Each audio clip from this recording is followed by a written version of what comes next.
The Way of Peace. Chapter 7. The Realization of Perfect Peace. In the external universe there is ceaseless turmoil, change and unrest. At the heart of all things there is undisturbed repose. In this deep silence dwelleth the Eternal. Man partakes of this duality, and both the surface change and disquietude, and the deep-seated eternal abode of peace, are contained within him. As there are silent depths in the ocean which the fiercest storm cannot reach, so there are silent, holy depths in the heart of man which the storms of sin and sorrow can never disturb. To reach this silence, and to live consciously in it, is peace. Discord is rife in the outward world, but unbroken harmony holds sway at the heart of the universe. The human soul, torn by discordant passion and grief, reaches blindly toward the harmony of the sinless state, and to reach this state and to live consciously in it is peace. Hatred severs human lives, fosters persecution, and hurls nations into ruthless war. Yet men, though they do not understand why, retain some measure of faith in the overshadowing of a perfect love, and to reach this love and to live consciously in it is peace. And this inward peace, this silence, this harmony, this love, is the kingdom of heaven, which is so difficult to reach because few are willing to give up themselves and to become as little children. Heaven's gate is very narrow and minute. It cannot be perceived by foolish men, blinded by vain illusions of the world, e'en the clear-sighted who discern the way, and seek to enter, find the portal barred, and hard to be unlocked. Its massive bolts are pride and passion, avarice and lust. Men cry peace, peace, where there is no peace, but on the contrary, discord, disquietude and strife. Apart from that wisdom which is inseparable from self-renunciation, there can be no real and abiding peace. The peace which results from social comfort, passing gratification, or worldly victory is transitory in its nature, and is burnt up in the heat of fiery trial. Only the peace of heaven endures through all trial, and only the selfless heart can know the peace of heaven.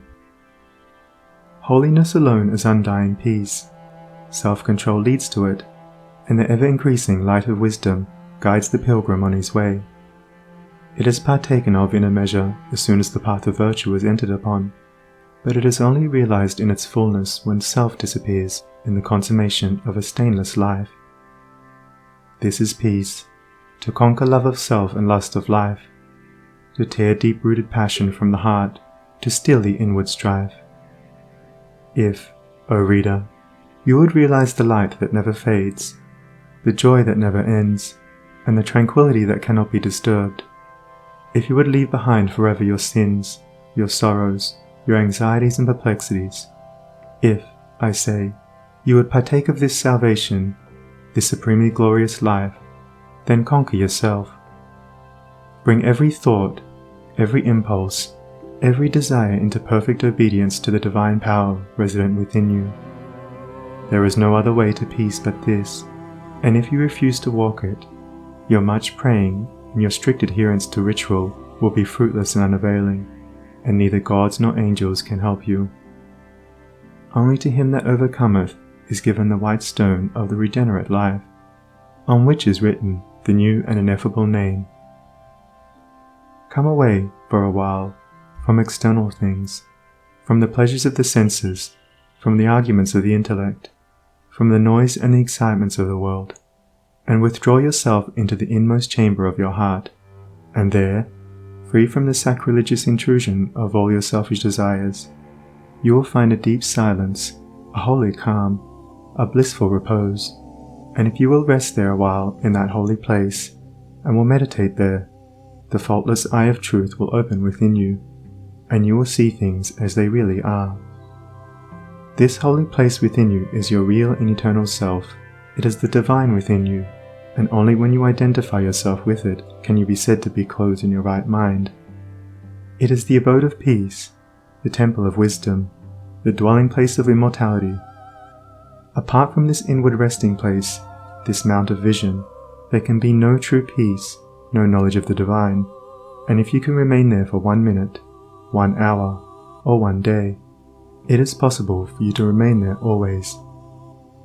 All your sins and sorrows, your fears and anxieties are your own, and you can cling to them or you can give them up. Of your own accord you cling to your unrest. Of your own accord you can come to abide in peace. No one else can give up sin for you.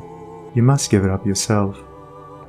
The greatest teacher can do no more than walk the way of truth for himself, and point it out to you.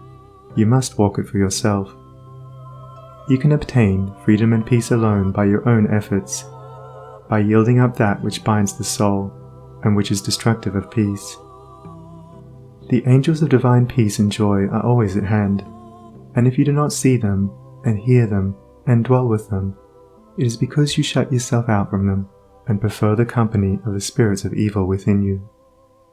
You are what you will to be, what you wish to be, what you prefer to be.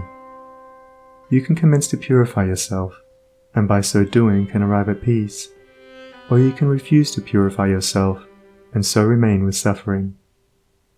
Step aside, then, come out of the fret and fever of life, away from the scorching heat of self, and enter the inward resting place where the cooling airs of peace will calm, renew, and restore you.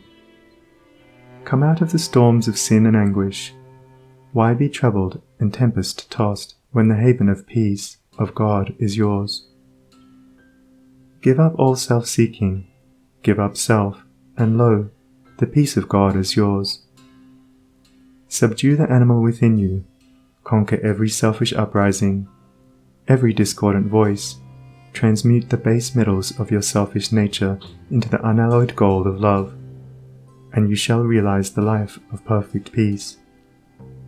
Thus subduing, thus conquering, thus transmuting, you will, O reader, while living in the flesh, cross the dark waters of mortality, and will reach that shore upon which the storms of sorrow never beat, and where sin and suffering and dark uncertainty cannot come.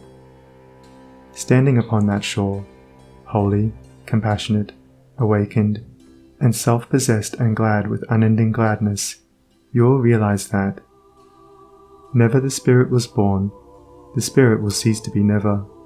Never was time it was not. End and beginning are dreams.